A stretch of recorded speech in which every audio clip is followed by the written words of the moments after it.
We have to start with the war in Ukraine. It affects us all. But your position, I would say, it's not exactly as the position of the U.S. government. My position is this war could end soon, even right away, on the basis of reasonable negotiations. The American position is no, the only way this war can end is to defeat Putin. To my mind, that is both wrong and completely unrealistic. President Biden says we are going to win 100%. How do you defeat a country with 1,600 nuclear weapons? I don't think the U.S. government has thought this out at all. And I would say the same thing is true of the European Union. They talk about defeating Russia. Professor, 1/3, maybe a little less, of Ukraine territory is occupied by Russia. So insisting on negotiations right now means that Putin is winning. Well, I already gave my advice many times to the Ukrainian people and government, which is don't get caught in a proxy war between the U.S. and Russia because your country will be destroyed. And that is the tragedy. I said to the Ukrainians, look at Afghanistan. Is that what you want to look at? 15 years of occupation and continued destruction, 20 years basically from the time of the U.S. invasion. Don't do it. I told them all my life the U.S. has been, quote, helping, in quotation marks, Vietnam, Cambodia, Laos, Iraq, Syria, Libya. What kind of help? This ends up destroying the country. In the U.S., starting in 1992, the dominant group in American security policy came to believe that the U.S. is the world's only superpower. So the whole mindset in the U.S. East Coast elite is the U.S.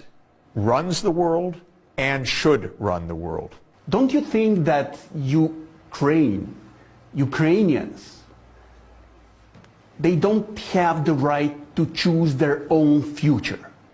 The Ukrainians have the right to choose their own economic future, their own political future, but not their own military future.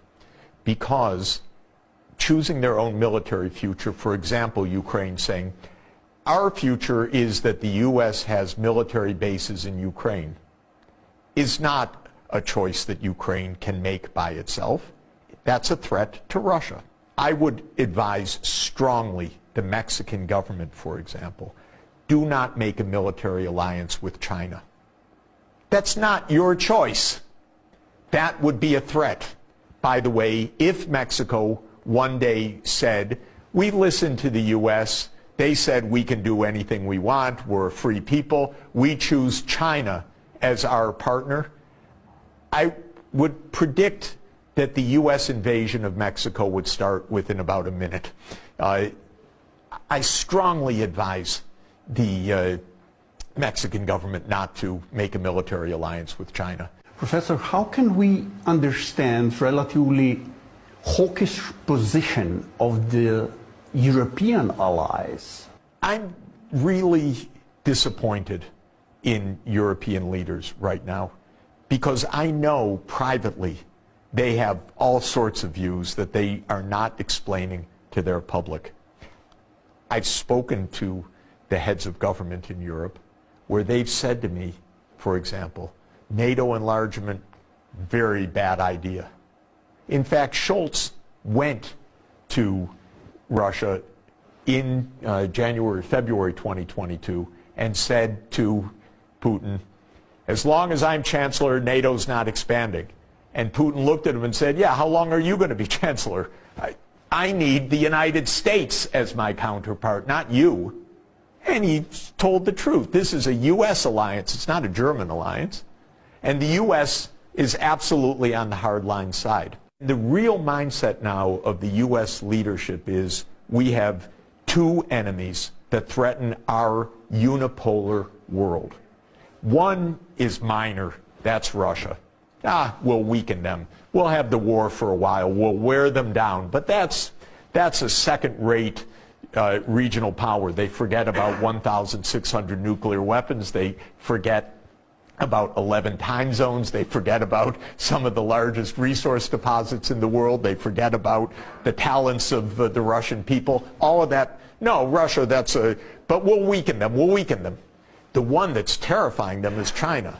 They don't quite know what to do. So right now, one of the arguments is we need to be tough in Ukraine to show China we mean business.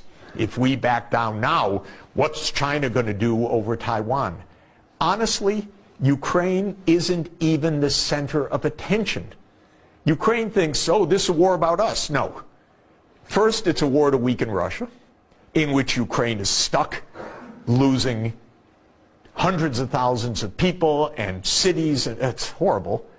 But it's not even about Ukraine in the twisted mindset of some of these elites. It's about China.